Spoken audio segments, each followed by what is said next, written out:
Oftentimes, the version of an archetype you get at the end of a metagame cycle isn't necessarily the best standalone version of that deck, but instead the best version of that deck for the format and for that metagame, and that's exactly what this deck is. As I mentioned in the Wiggly Muck video, Sneasel had gained too much dominance in the format, and so these bigger decks were coming out just to combat Sneasel.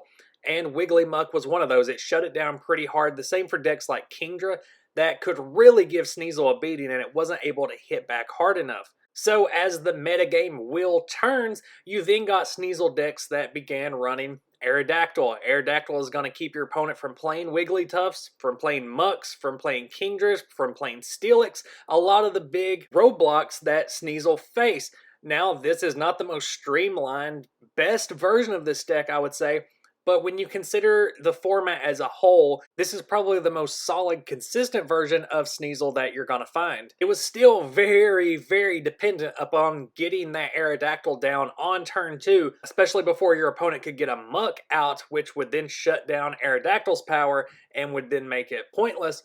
But thankfully, the Neo sets gave us a little bit of help in getting Aerodactyl down faster. So let's go to the build and see what we got.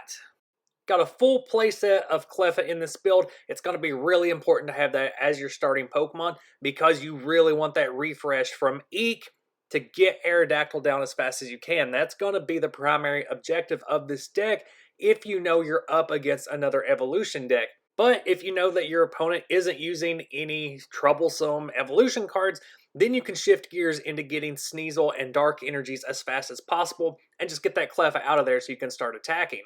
Full playset of Sneasel as well, since that's going to be your primary attacker. It is the core of this deck. And to reiterate, if you haven't seen the other Sneasel videos, go and check those out. But also, Beat Up is a very powerful attack when you factor in the additional 10 damage from each of the dark energies that are going to be put on there. You can start dealing out a lot of damage, especially since Mysterious Fossil is going to be a placeholder card. You can slap those down onto your bench and they count as Pokemon. But if they get knocked out, that's fine. They can get gusted out and you're not really losing anything because they're not absolutely necessary in this deck to get Aerodactyl down on the bench. And I'll get to that in a minute, but Aerodactyl is going to be another key card. You want to get it down on turn 1. Yes, that's possible with this deck. If not, turn 2 before your opponent can lay down a Muck. In that case, your opponent really would be running a Muck. Igglybuff is in here for another very specific counter that popped up every now and then in the metagame, and that was Mr. Mime from Jungle. Because with the darkness energies on it, Sneasel was almost always going to be dealing more than 30 damage, and so Mr. Mime could completely wall Sneasel, and so Igglybuff can help shut down that power that blocks the damage and let you just knock out those 40 HP Mr. Mimes very easily. Running the standard 2-2 Oak and Elm, you really want to get an Oak earlier on and kind of save your Professor Elms for later in the game since those are a little more conservative, but also running 3 copies of Last. They combo really well with Cleffa, which you're going to be using early on in the game, getting those Eeks as fast and as many of them as possible to keep refreshing your hand. So you can use Last, and a lot of trainers from your own hand are going to go back into your deck, but then if you can get an Eek, then you may get them right back because of that refresh. 3 computer searches are really going to help get some key cards out of this deck, namely Aerodactyls and Fossil Eggs, but also very helpful in getting those special energy cards when you need them, as well as pulling specific stadiums from your deck to either replace a stadium and get rid of one your opponent has active, or to just get whatever added benefit to your gameplay that you need. Those focus bands are super helpful in this deck because it's going to keep your Sneasels and your Aerodactyls alive depending on which you're using to attack. You'll find with this deck, your opponents will underestimate Aerodactyl and think that it's just there to use its Pokemon power, but if you pull this thing out and wing attack, you can 2-hit a Wigglytuff, you can 3-hit a Chansey that has Metal Energy already on it, and Focus Band just helps with the fact that both Sneasel and Aerodactyl have relatively low HP. Fossil Egg is going to be critical in this because it lets you get an Aerodactyl on your bench on turn 1 if you can hit that coin flip.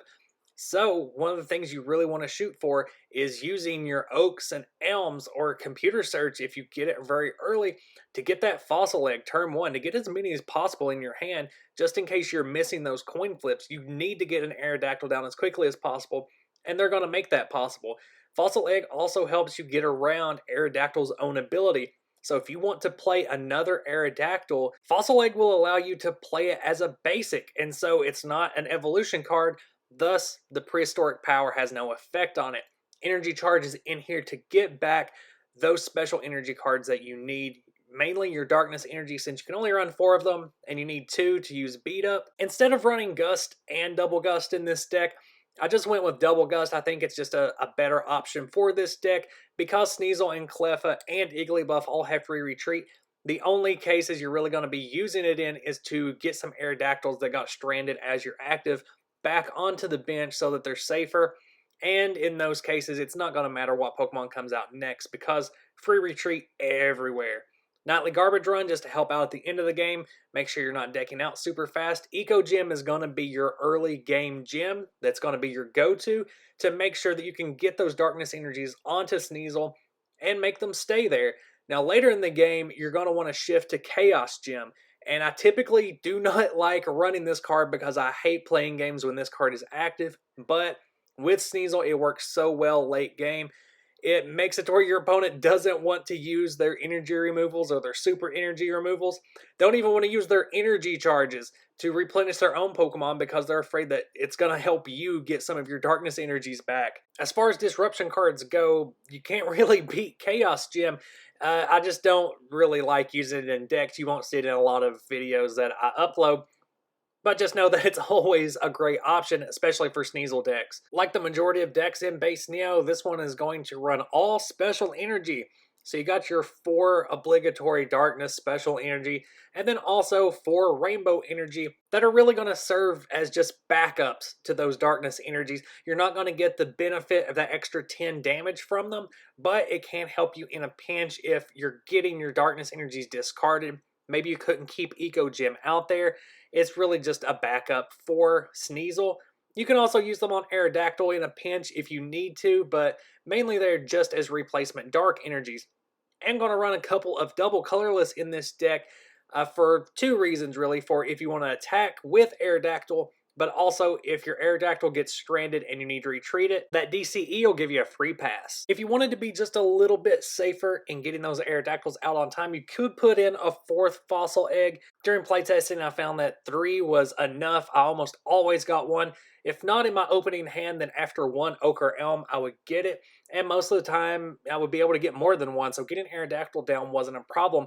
I wanted to make a little bit more room for energy charge. That seemed to be the trainer that I had to go to the most. While this deck is prepared to deal with a lot of Sneasel counters like Clefable, Wigglytuff, Mr. Mime, one that it isn't really prepared for is Fossil Ditto, because with Fossil Ditto, your opponent can make it they're active, and then just throw down a double colorless energy on it and use Beat Up from your own Sneasel. And in that way, they can really get ahead of you early on. So if you are running into problematic cards like Ditto or Brock's Ninetales based decks, you could include a couple of copies of Goop Gas Attack, even though it may mess with your own strategy for that particular turn. But if your main competition is Wigglytuff, Clefable, or Chansey, then you really want to run Sprout Tower. That's really going to add an extra layer of sticking it to those big normal types. Sprout Tower puts a huge damper on Do the Wave, also on Clefable's Metronome when it's copying your own beat-up attack, and it really lessens the effect of Metal Chansey so that it's not really dealing as much damage as it wants to every turn, and you can really outpace it with your own beat-up attacks. And honestly, I could make an entire Sneasel playlist just because it fits so well with a lot of other cards in the base Neo format. You could stick it with Kingdra, or Noctowl, or Steelix, or Wigglytuff for that matter. You could pair it with so many other cards and it would still be successful. I really just want to upload the most basic versions of the different Sneasel decks that kind of stuck to their one core idea instead of just trying to spread themselves over multiple ideas. But I also want to hear ideas from you guys. I have my request deck list. I'll be building those and playtesting those in the coming weeks. Make sure to check the Drunk Shuckle Instagram page to kind of get teases for what's upcoming on the channel. And send me some more of those request decks down in the comments. Let me know what decks you want to see coming up in the future. Stay tuned to the channel for some juicy, delicious Pokemon TCG content, as well as some other Pokemon content coming soon. and I will see you guys next video.